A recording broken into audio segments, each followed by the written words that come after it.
The Quarantine Sessions podcast with J. Cole.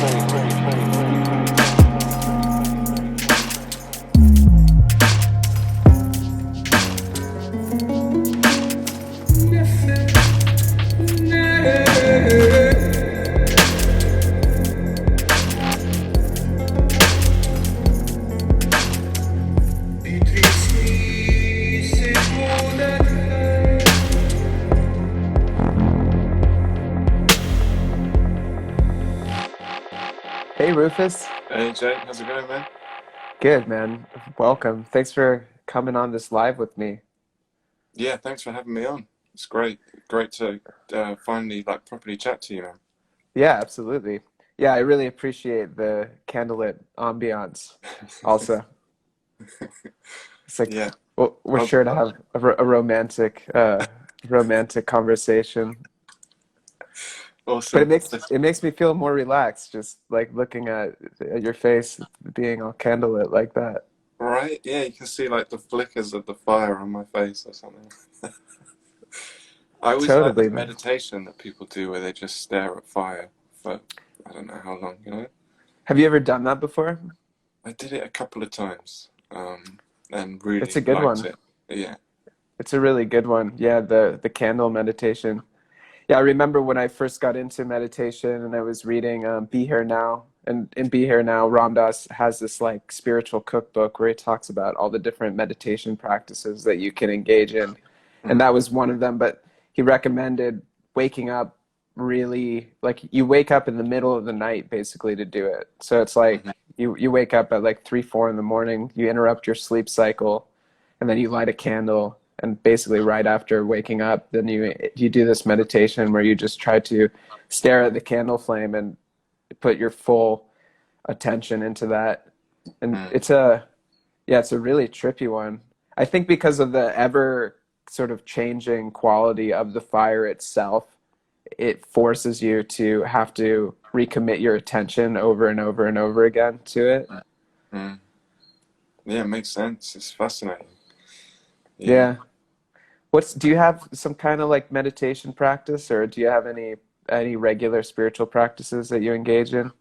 Yeah. Yeah, I'm very into Ashtanga yoga and Kundalini Ashtanga yoga. yoga. Mm. Mm. And yeah, I'm pretty disciplined with that. And yeah, that's kind of where I go with it. But I suppose playing music for me, and like the same with you with art, that's where I feel most present. Whenever Hmm. I have a guitar on me and singing, and time goes away. Yeah, yeah. It's like to be fully immersed in the the present moment. Really, Mm, that's what a good flow state, a good creative flow state does. Is it just puts you completely present into the creative process. Yeah, and that really is a deep form of meditation that's almost unparalleled. yeah, yeah. Yeah, I mean, I think I can get there similarly with yoga and meditation. It's just I don't know if I'm as it comes to me as naturally.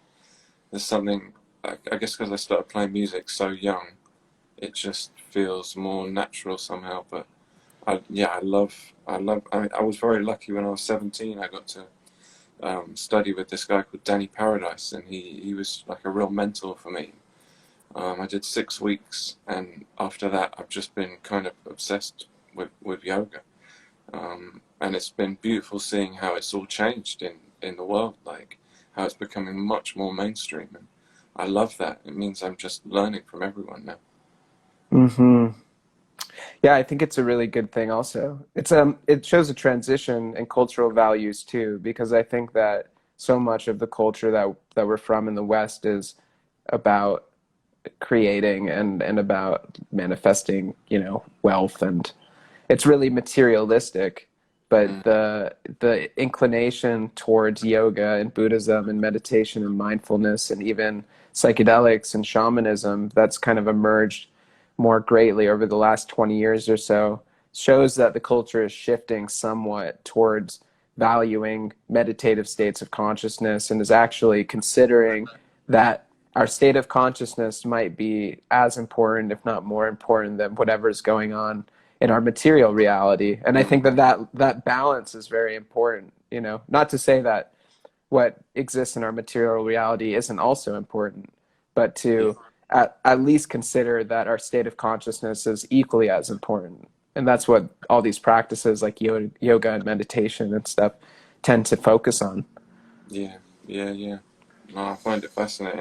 I'm just so glad that it's getting like that, where people can have these kind of conversations. You're not Hmm. considered like crazy, you know. It's Not like at all. just normal.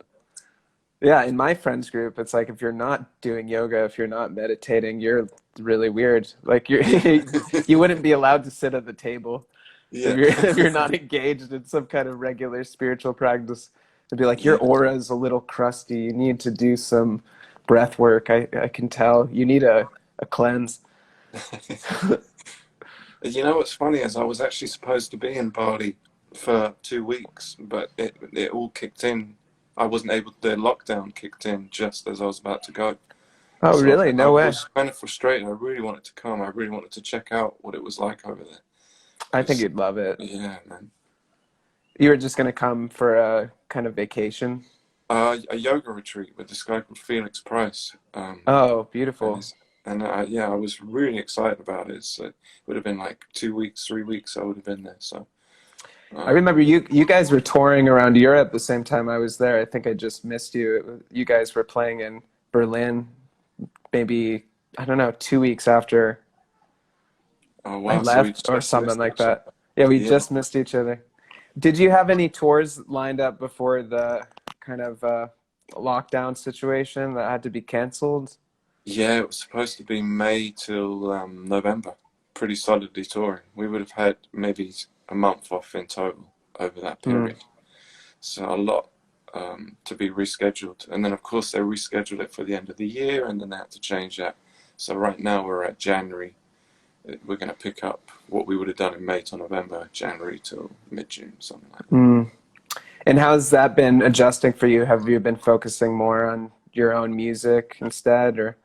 Yeah, I mean, I was quite lucky that just before I came to London, because I was only supposed to be here for 5 days, because I'm normally in Copenhagen, and I got here and everything kicked in, and then I realized I pretty much finished my album, and so it was just getting it mixed, getting the artwork done, everything. So I've had a nice project to work on, and then I've been writing so many songs with my sister, and I've been able to keep moving, like staying creative and practicing, and Hmm. I feel quite lucky about that.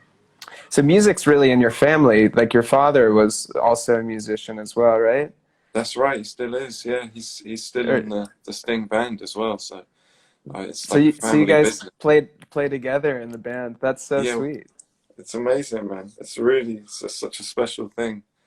Um, because he started playing with Sting when I was like 5 years old, and Sting tours like 9 months of the year. So I didn't see him a whole lot growing up, and then Mm. more and more and more. And I think I kind of figured out, if I want to get to know this guy, I better get good at the guitar, because that's his language. Right. Yeah, you And I'm won't pretty have sure conversations, but you can speak through the music with each other. that's it. And uh, to be in a position where I'm playing alongside him it never gets old. It's still like it's the biggest trip I've ever had in my life, to be in that situation. It just blows my mind. I don't take it for granted. It's very special. Mm. And it's amazing. It's just a blessing that Sting likes that. He seems to get a real kick out of it. And Hmm. we do too. So it's a good feeling. Yeah, I would imagine for him too, like the ability to play with your son, that must be just such an incredible feeling. Like, wow, I helped this being come into existence and now we're playing music together. Yeah, That's like magic. yeah, yeah. We hug each other at the end of every show, and a lot of people that like lost their dad or aren't close to their dad really say that it moves them. It means a lot to them. I think something about the fact that we didn't have such a great relationship for most of the time, and that we've figured it out. And also, I play guitar so differently to him that people can feel that. They know that. it doesn't need to be said. And the fact that we're there hugging and playing good together is it's life affirming. I think it's Oh, yeah, that's beautiful. And how long have you been playing with Sting now? I started in 2011, but it only lasted for two legs of a tour, and then they went back to the normal keyboard player they had, which is David Sanchez. And then I just figured, okay, that was it. 4 5 months of my life, great. That was a good experience, and kind of, yeah, moved on. But then, come 2016, he re-invited me back in the band when I least expected it, and now it's been, yeah, good 4 years, something like almost 4 years. Hmm. And what's the process of working with somebody like Sting and playing in such a such a high pressure band environment? Do you have a lot of creative input with the music? Yeah, you know what? I am quite lucky because you know what? I didn't really listen to a whole lot of the Police and Sting's music growing up. I listened to it just like vicariously, but not like I didn't like study it. So I come to the music with quite like a fresh perspective. I just sort of play what I feel, and then of course they edit that. But I think he quite appreciates that he's like, what are you playing? Like, but I think most people would come into a gig like that and really be strict on the parts. But I think he quite likes that I'm just having fun. I'm just jamming along, and then they can work with that. They can edit that. They can, you know, and that's fun for me. But I definitely do my research. I listen to it a lot now. The longer I'm in the band, the more I want to make sure I'm not annoying any fans. But the cool thing is the fans seem to really like what I'm doing. So yeah, long may that last. Yeah, it probably adds a freshness to the music that even people who are long-term fans, when they hear you play it in a different way, it's adding something new to it. Like Mm, sometimes when I go and I see bands that play things even perfectly to the record, there's something impressive about it, but there's also something a little bit dry about it. Like if you're going to mm, see a live performance, you want to see something kind of different and novel, whereas you could get that experience just by listening to the record. mm. So I think that there is something I personally appreciate about when musicians deviate at least slightly from the recorded versions of songs and add some new creative flavor to it. And he's quite known for that. When I study his career, he seems to just genre hop all the time. And he's always hiring musicians from completely different backgrounds and often quite obscure musicians, not always with a massive amount of experience. And the way he transforms his sound is pretty amazing. It's definitely inspired me to want to do a similar thing. Hmm. Yeah, he seems like a cool guy too. He was one of the first more public figures to talk about things like tantra and even his experiences with ayahuasca. I remember seeing a an interview with him in a documentary about ayahuasca where he was talking about his experiences with it really influenced him to begin conservation work with the Amazon rainforest and stuff like that, which I think having people who are more in the public eye, like Sting, talking about these things is really important because they start to normalize it in a certain way and it helps spread it out through the culture, much like what has already occurred with yoga and meditation. But I think that we're going to see a greater trend towards that with more far out things like ayahuasca and shamanism as well. Definitely. And isn't there that I haven't watched it yet, but a documentary on psychedelics on Netflix at the moment, and a lot of people say to me, "Oh, Sting's in that! Like it's so cool! Wow, it's Oh, like." oh, he is. Yeah, cool. And I love that. I love that dialogue is happening with all sorts of people now. It's very mainstream, and I seem to remember growing up, people would sort of make fun of him, for being into all that sort of stuff, and especially the Hmm. tantra stuff and all of that. But I think now, as time's gone on, I think he's quite celebrated for what he's done. For yeah, like you say, pushing it forward and being brave to talk about it when other people wouldn't. Right. I think now it's a lot. It takes less bravery now to be able to talk about it because so many people have already done the work to help transcend the stigmas against these types of things. But if you were talking about tantra or ayahuasca back in like the 1980s, when that was really counter to what the culture was into at the time. That Mm. was pretty radical. Yeah, And yeah, you were yeah. probably judged pretty heavily for that also. Yeah, for sure. It makes you think what's going on now that we're still not quite accepting, that's gonna come up, you know. I'm quite interested how it's all gonna go. Yeah, I guess that it's like everything that exists in our culture is a reflection of the culture itself. So the kinds of people that are celebrated and the values that they hold is a direct reflection of the culture. And Mm. if you look back at the 1960s, there were a lot more kind of psychedelic celebrities. You had Jimi Hendrix and Jim Morrison and even Tim Leary and the Beatles and these people that were outspokenly psychedelic and psychedelically minded. Like they weren't just, it's not just because they used psychedelics, but they had a more shamanic inclination towards the world in general. Yeah. And I think by them being these really public figures and really these big role models for the culture in those times, that had a huge impact on the world and on culture in general. So I would be excited to see more psychedelic celebrities popping up in the future, because I think that, and not just psychedelic. I use that word not just meaning the consumption of psychoactive chemicals, but Yeah. psychedelic is like a way of thinking, Mm. of seeing beyond the veil. And it's it to me, it just means an openness of mind and Mm. a spiritual inclination and a kind of magical sort of shamanistic way of looking at things. Mm. And it's like a lot of the big kind of celebrities, even musicians and artists that are famous now, are really materialistic, and they're all about just like making money and like buying expensive shit, and it's so stupid.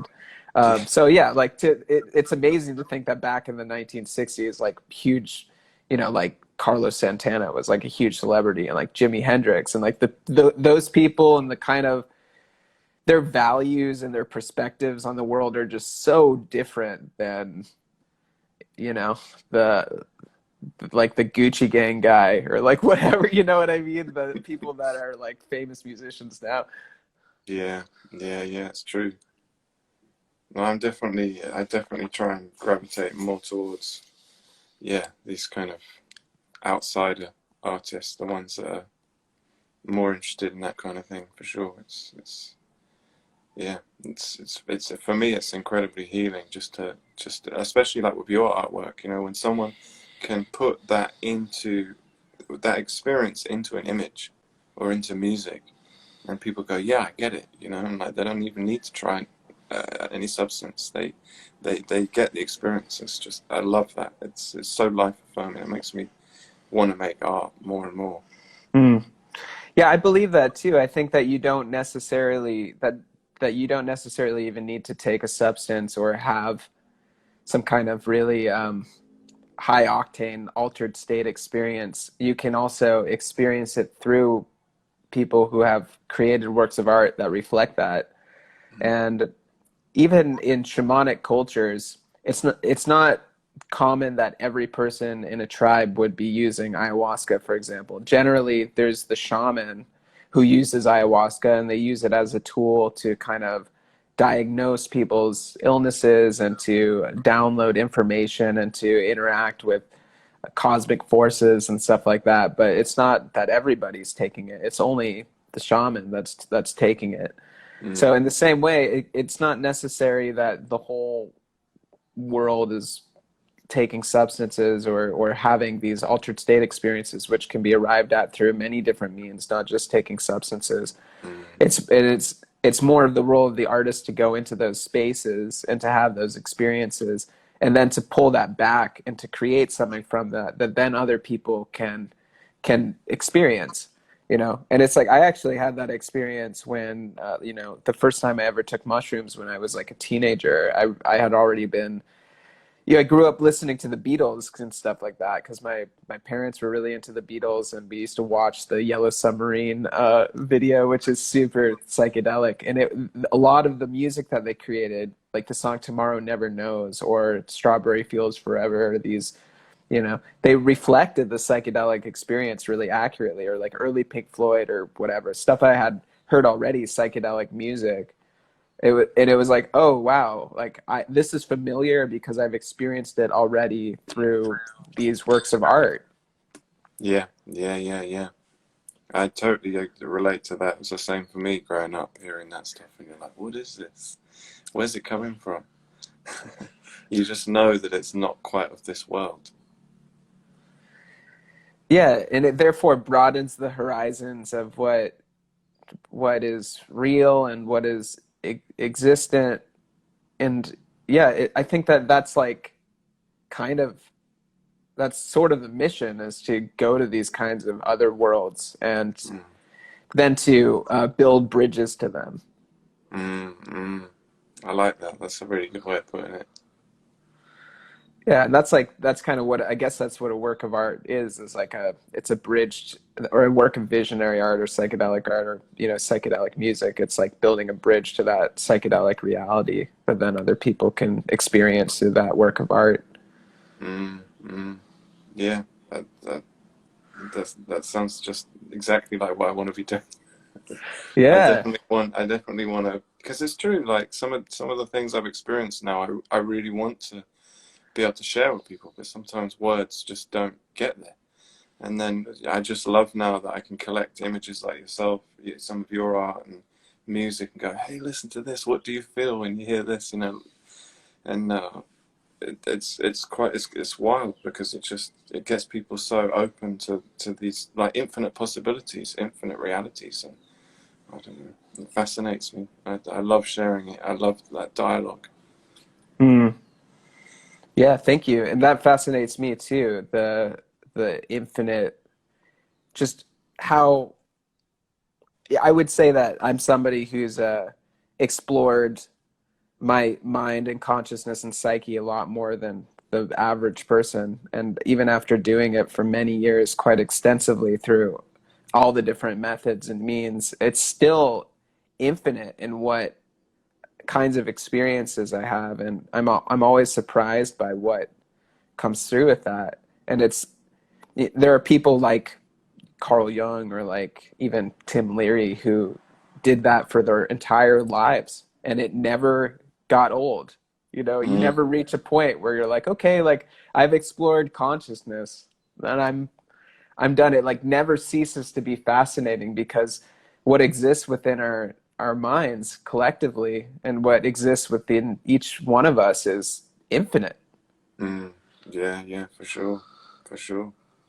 But then you do hear of people like, I mean, isn't the folklore about Terence McKenna that even though he was talking a lot about these experiences and what to do to create them, like what to take and etc., it seemed like maybe he actually got a little bit scared at some point and he actually stopped going any further with it, which is Yeah. interesting. It's like some people just know, okay, I'll talk about it now, but I don't need to do it anymore. It's like I've gone far enough, and Yeah. that's I mean, interesting to me. supposedly McKenna had a really heroic mushroom trip back in the late 1980s. That was really scary for him and had to do with him having the experience of being torn apart with mantis by mantis beings or something like that. And after that, he was really reluctant to ever take psychedelics again. But I mean, he was still exploring consciousness though, and Mm, I think that yeah, psychedelics are one means to do that, but there's a infinite variety of means. And I think Terence McKenna's main method was just through the exploration of intellectual concepts, which is another way of exploring the mind and psyche. mm, um, and Carl Jung, for example, somebody that was exploring the psyche, exploring the mind for his whole life, but never took psychedelics in his life, but did that exploration primarily through dream work and by forging a deep relationship with his subconscious. So mm, that's kind of what I mean. It's not so much that you need to be taking psychedelics for your whole life, but just that the exploration of the mind and of consciousness, which can be explored through infinite number of different means, is this vast wilderness, and there's still adventure to be found there. Yeah, yeah, yeah, yeah, definitely, definitely. It's exciting. Yeah. And you're a visual artist too, right? How's that Yeah, going? I went to art school and I was I mean, it was my main passion because I just, how am I going to be a musician when my dad was this amazing virtuoso, you know? I want to go and play guitar too. I don't know. And also, London is so filled with great guitar players. I felt very intimidated at those open mic nights. So I just was like, hey, I'm gonna keep going with this art. I'm gonna get an art education. And it was great. I'm really happy. But the one thing it did do is that by the time I finished art school, all I wanted to do was play guitar. You know what I mean?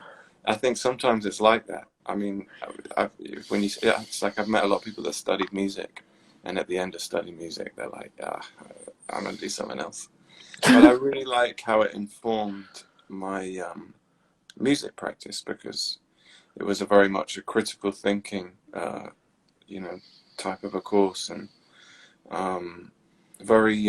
It was Goldsmith, so it was very like it was fine art, but it was very. How can I put it? Like very modern art type stuff, conceptual and lots of very theory based. And being someone that was more of a painter, it was pretty interesting for me to see it like that. I started to realize that being a performer was sort of an artistic practice. So I like that. Whenever I do a concert, I'm very conscious of the bigger picture. But yeah, Hmm. I still draw. I draw a lot every day, but I don't really sell my work, and I sometimes I post it, but I don't make a big deal out of it. But maybe one day I would like to.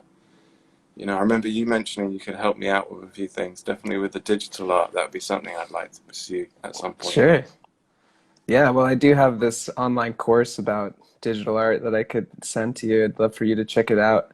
Mm. But yeah, man, I think that it's important just to have a practice with it. And like I play a bit of guitar too. I'm not, I wouldn't call myself a great guitar player, but it's like I do it because just engaging with it is fulfilling for me, and it's challenging and it's fun. And I think that having a creative practice is really important for people. And just like it's you don't need to be a gymnast or you don't need to be an Olympic athlete, but just working out a little bit is good for anybody. Yeah, Exercising a bit, it's the same thing with the creative practice.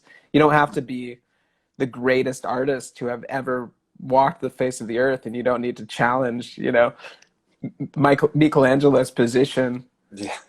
But it's still good to draw sometimes. It's good for Mm. anybody, just because it helps to one of the main things I think that drawing is good for with people is just to help people connect with their imagination, Yeah. which is something that I think that as kids we all do naturally.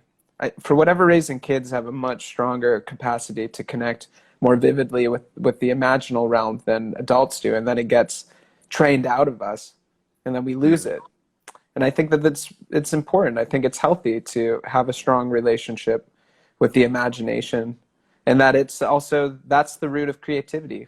That's where all creative ideas come from, and that's something Mm. that can be exercised and it can be practiced. And I think that having a drawing practice is one of the exercises that you can use to train that connection. Mm. I also love that I don't feel so much pressure with it. You know, it's a private thing for me, really. Yeah, and that I get, yeah, I get a lot of pleasure out of that.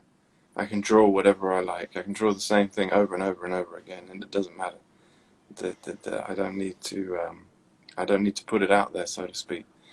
But it's cool that I've just made a well, the music video is being edited, but we're putting a lot of my images in the video, so it kind of overlays over what we filmed. And it's filmed on a Super 8 camera, and the guy who filmed it is someone I went to art school with, so it's quite exciting to start exploring this a little bit further, and how it, you know, in a music video, of course, it's still a music video, but to see my drawings in there come to life a little bit, it's like a very proud moment for me. I tell you, my mum loves it a lot. My Mm. mum's my biggest like art fan of my art. Her house is filled with my paintings all over it, and so she of course always wants me to be an artist. So to do that in the video was quite a nice feeling for me.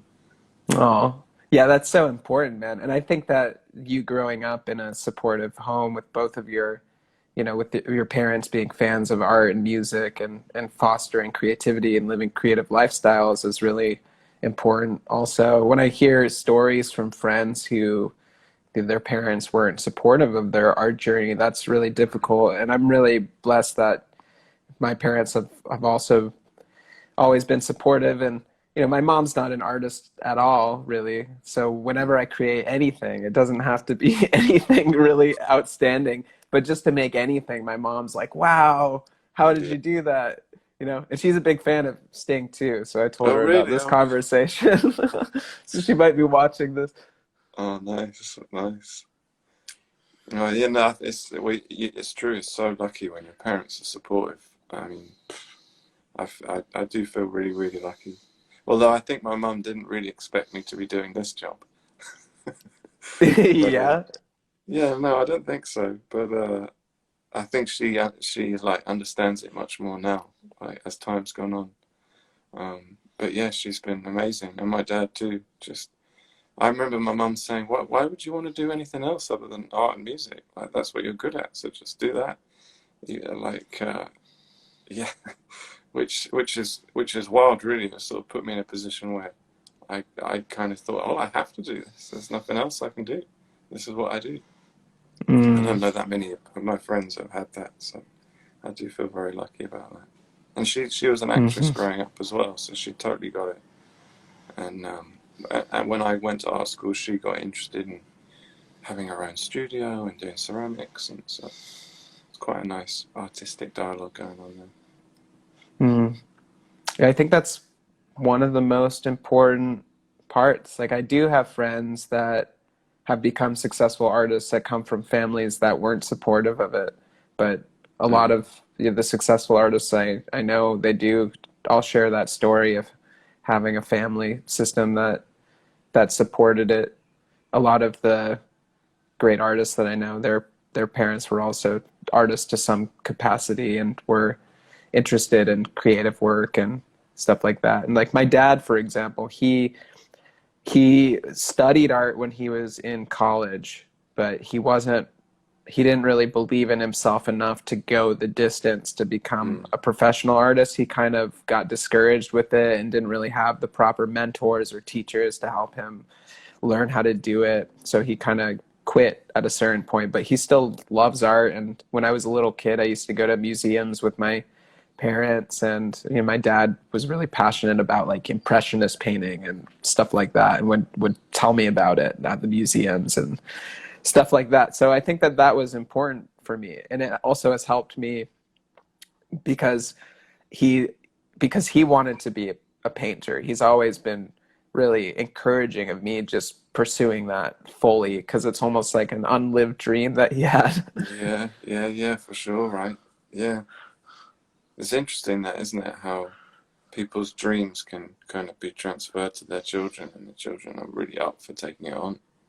It happens a lot, and it can also be quite traumatic for the child. It depends on, if it's like I wasn't forced to be an artist. I think that I could be whatever I want. My parents would probably be cool with it for the most part, but Mm, um, definitely there's probably some aspect of him that's excited to see me pursue it just because he wanted to but didn't.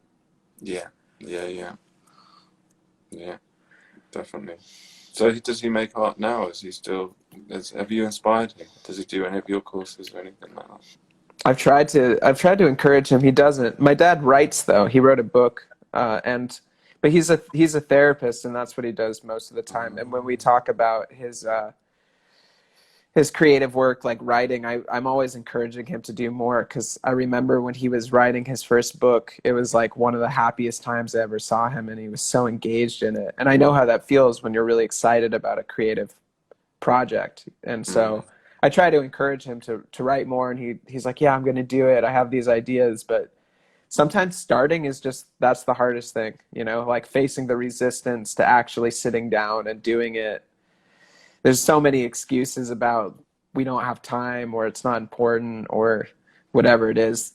And it's kind of universal stuff, no matter who you are. That seems to be the boss monster that we as artists all need to battle, is just the resistance to doing the thing. Yeah, yeah, yeah. So true. Yeah. It can grow and grow and grow on it as well. If you don't do what you're supposed to be doing, it's like it keeps coming up. Yeah, then it gets harder and harder to face that. Mm. Yeah. Yeah. How is that like, do you, I'm curious, when you perform on stage with staying in front of these big audiences, do you feel nervous before the performances? Oh Is yeah, there, yeah. I do get pretty nervous. I'm normally like quite lethargic and tired before, and just kind of like I'm not sure if I can. I don't always know if I've got it in me, but then as soon as you get on stage, it's like it just you just do it, and it feels amazing. It's yeah, but I do. I mean, I used to get very nervous, like gigging around London a lot when I was growing up. It was very challenging for me at times. Some really tough crowds, and yeah, sometimes I used to like vomit before I went on stage and stuff like that. You know, it was that bad. wow. But so, but it's interesting. I think a lot of performers say this. When you get play bigger crowds, somehow you would think you'd be more nervous, but you get. I personally get more nervous like performing to one person or two people. The bigger the number gets, the more unreal it becomes, and you just sort of play. But yeah. Hmm. So sometimes there's some shows of Sting that are very nerve-wracking. Like if we're doing a, a, a, a taped show, like a live thing, and there's only like 10 people in the room, then Mm. I'll be nervous. But it normally feels a great performance. I find if you lose the nerves, then why are you even doing it? You know, it's an important aspect. Mm. I guess that's why so many musicians have turned to like drugs and alcohol and before they perform, because it helps with that.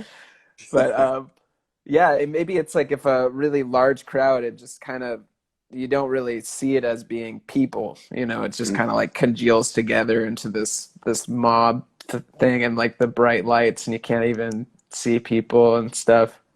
And they got their own energy going on at the back, the sides, the middle, you know, and I don't quite know what that is. So I'm just dealing with what I can see, and you just know that you're a part of this very big thing.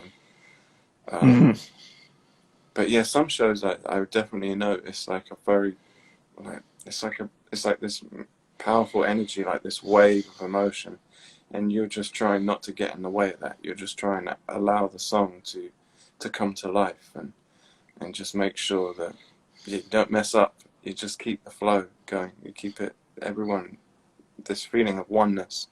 That's what I'm all about. That's what I'm trying to Mm. get to with it.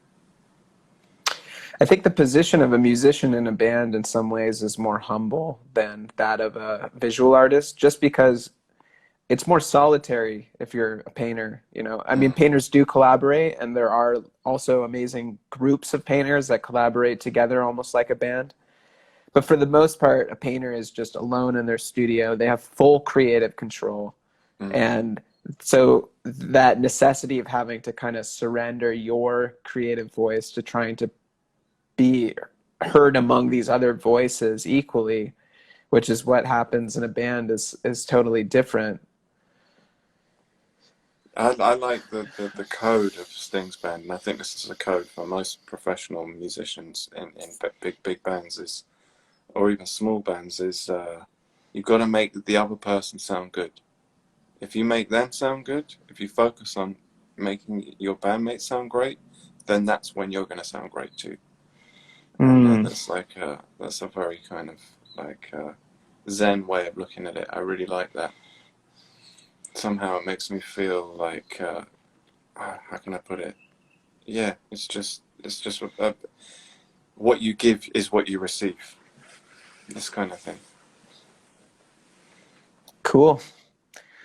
Yeah, the nervousness thing. I remember, so I played a little bit in bands when I was in high school and up until I was like a late teenager. And I played with metal bands, so we would play like Slayer covers and stuff like Right. that because I was really into metal.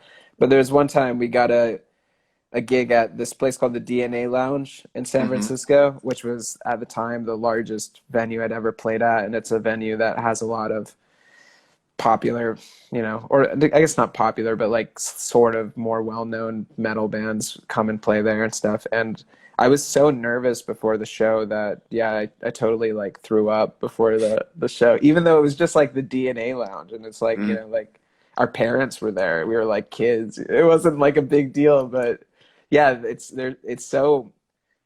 And actually, the other day, this girl I've been seeing is a singer, and I played some songs with her.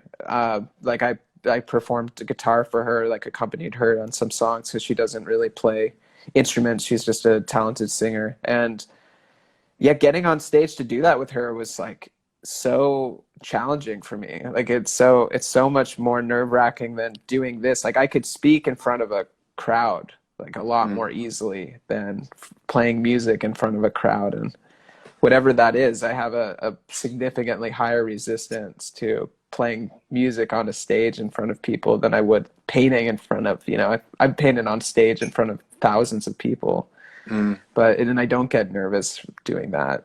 But yeah, it's nerve No, it sounds wracking. amazing. Yeah, I'd love to try that one day to paint in front of a bunch of people. Wow. You should, When did you man. start doing that? I started doing live painting in 2012. Wow. Yeah. Pretty much I hadn't really been too exposed to it before I went to Burning Man, and there I met, it's a popular thing within that community and scene to do it in the West Coast kind of psychedelic music and art scene. And then I started doing first live digital art. So I used to bring my computer and tablet and projector out and project onto a screen in the corner of a party and do live digital painting. And then I transitioned into doing more live painting with actual paints and canvases. And then it just kind of blossomed to doing it not just at little parties and clubs, but also doing it at big festivals and then eventually on stage. And I've had the opportunity to paint on stage with some really well-known music artists, and that's really fun. I Mm. really like painting on stage because there's no option to you can't you can't hesitate. You just have to do it. And it's like Yeah. maybe you don't even, because like how often when I'm in the studio and I'm painting, there's some kind of idea.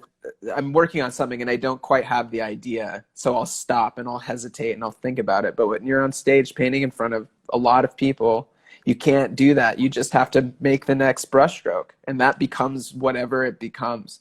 And Yeah. then you get into a real creative flow, and it goes to show you, and I'm sure it's like this for you with music too, that a lot of our best work comes not through our rational thinking mind, but it's more of this active process of just engaging with it. And by creating, you discover the idea, or Yeah. the idea is born rather than you thinking about it and then projecting that idea onto it and trying to make the art, the music conform to that idea. Yeah. Yeah. Yeah. Yeah. That's a beautiful way of putting it. I agree. That's what I try and get better at for sure. Yeah. So we have about 10 more minutes. Why don't you tell us about what you've been working on? I'm curious, like about this music project that you've been working on for yourself. Oh yes. So I put out my first album a couple of years ago, and was really happy with how it was perceived and it went down. And then when I had a break again from November till March, I just put my head down and started recording and writing a lot in two different studios. And now I've got album number two. So I'm really excited to put it out. It's much more I stuck to a genre. A lot of people said to me, "You're like this, you know, that it sort of sounds like sort of psychedelic rock or psychedelic folk." I was like, "Yes, psychedelic. That's so cool." And it's totally what you were saying earlier, the being open and thinking outside of the box and limitless possibilities and stuff. And it's exciting to really work in that genre and explore that genre. And what does that mean to me to do that kind of music? So I got to work with some really great musicians and some wrote a whole bunch of songs, and it just came real natural. So I'm really excited for people to hear it because it comes out tomorrow as well. So it's a really exciting time for me, and I'm making a bit more effort this time to promote it, because the first one I really didn't do much. I just put it out there and saw what happened. Yeah, that's great, man. I can't wait to hear it. I think that British music history is such a dynamic history for psychedelic rock also, you know, with Pink Floyd and Love and the Zombies and, you know, the Beatles, and like all the psychedelic greats like pretty much came out of British music. Mm. There's a compilation. I can't remember. It's like Nuggets or something like that. But Oh yeah, I used you to know that listen to one? that. Oh yeah, It's for sure. great, right?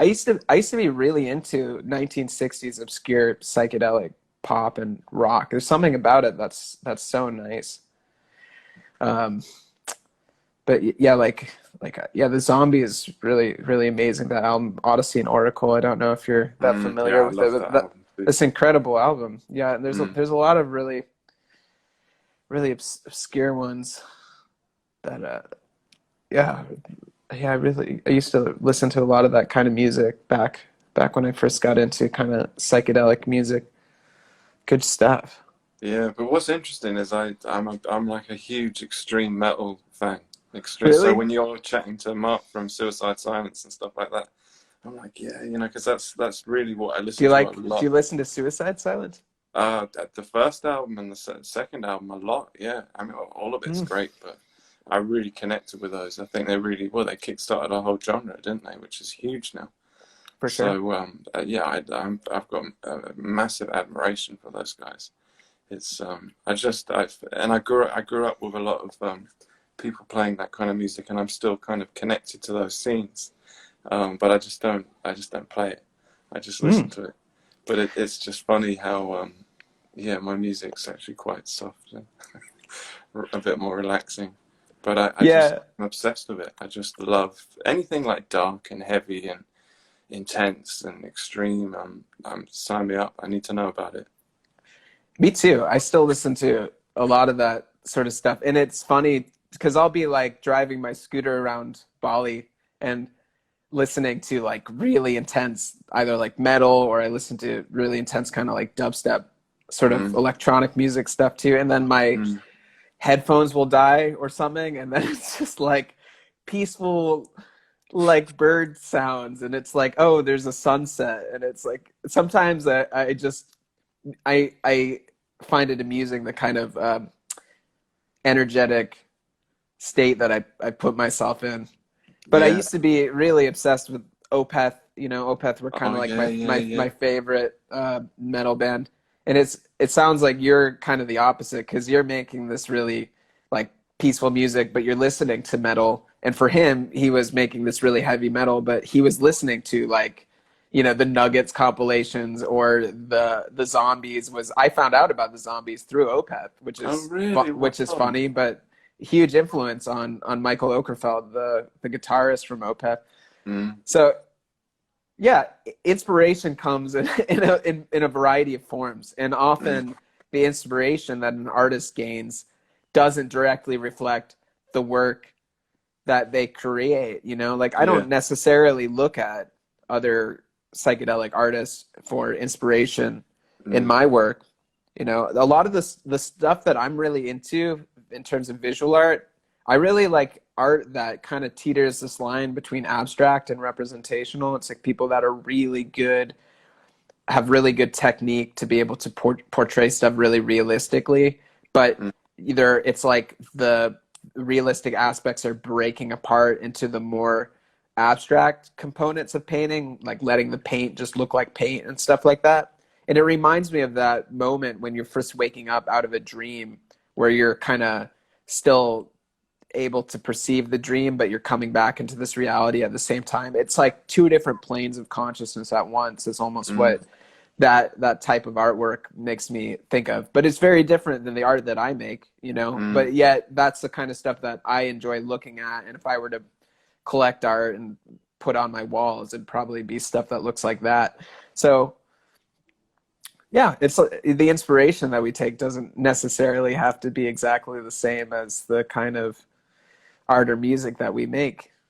yeah, it's true. And I think people, it's like a lot of people that like my music, a lot of Stings fans, and people that have become interested in me. I don't think they would ever listen to something like that, but they'll hear like elements of what's this? You know, it's like it's come through a filter, and then I don't know, maybe people want to check it out. I don't know. But it's yes, I love that. Sting's really good at that too because he's massively into jazz. Yeah, his Hmm. music is kind of jazzy, but he's changed it so much where it's become a whole different thing.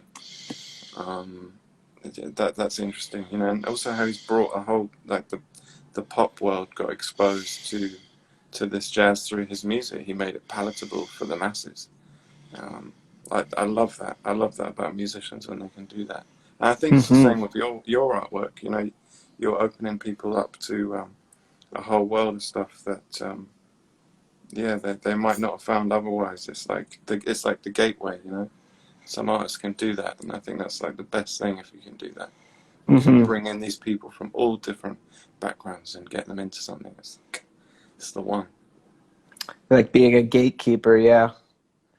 And Yeah, Suicide Silence did that too. I mean, they were combining loads of stuff that you could never imagine together. Like for me, I remember when I saw the vocalist, you know, with his hair, and he looked like a kind of emo guy, but yeah, he's yeah. doing like more extreme than the big kind of stereotypical metal guys. And yeah, and Mitch did a lot for that, and I love that whole thing. I love when bands do that. It's very brave because you can come under fire a lot. People are, oh, it's not the real thing, or it's not this, or it's not that. But time normally looks fondly on those people, the risk takers. Right. Yeah, and that's what Opeth did for me. You know, they got me into Mm, all this 1970s progressive rock and like mm, 1960s like flower child pop music and stuff like that. But they were a death metal band. yeah. And you know, Tool also. Like I Mm, basically got exposed to the idea of, you know, like ritual magic and the occult and astrology and Jungian psychology and psychedelics and numerology and, you know, all these different things through Tool's music because they were writing songs about it. And then I was, you know, when I was younger, I was looking into that and being like, well, what is that about? Like, what is sacred geometry? I'd never heard of sacred geometry mm, before discovering Tool, and they were the ones that exposed me to this stuff. And I think that by them being so like brazen about these influences and putting them into their music so heavily, that it's opened a lot of people up to mm, these ideas and concepts that they otherwise wouldn't have been exposed to. mm. Yeah, it's the same for me with Tool too.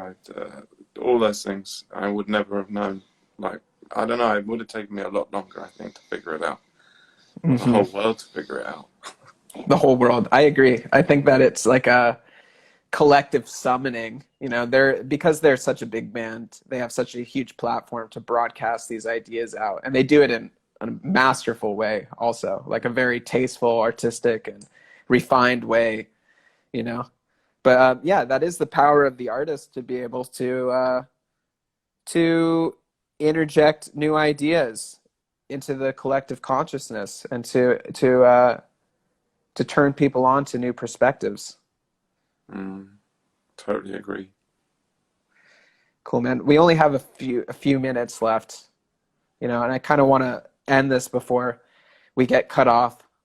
Yeah. But yeah, thank you so much for your time, man. If you have any closing words, and thanks to everybody who is tuned in. We'll have to do this again another time, and we can take some questions and stuff next time. Yeah.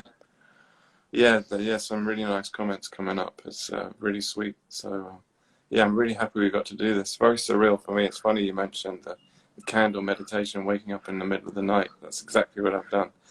Oh, So, wow. because it's like, what is it, 4 a.m. here now? So, yeah, and actually, I'm about to go on a road trip to France. So, wish me luck because I don't know what it's going to be like traveling around, but I'm going to go for it. The spirit of travel beckons. So, yeah, it's going to Yeah, be an exciting day. You've set me up for a great trip, I think. Real trip. yeah, that's great, man. I send you blessings of health and ease, and yeah, I hope your trip goes awesomely. Thanks, man. Really appreciate this chat.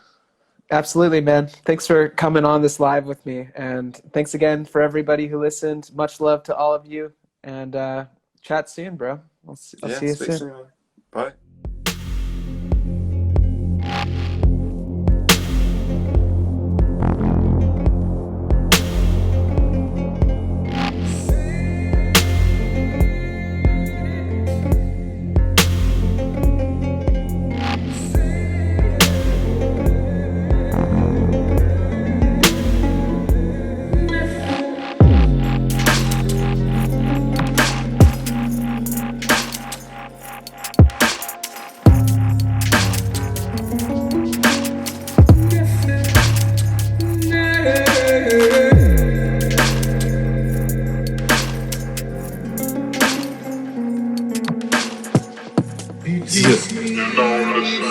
The Quarantine Sessions podcast with J. Cole.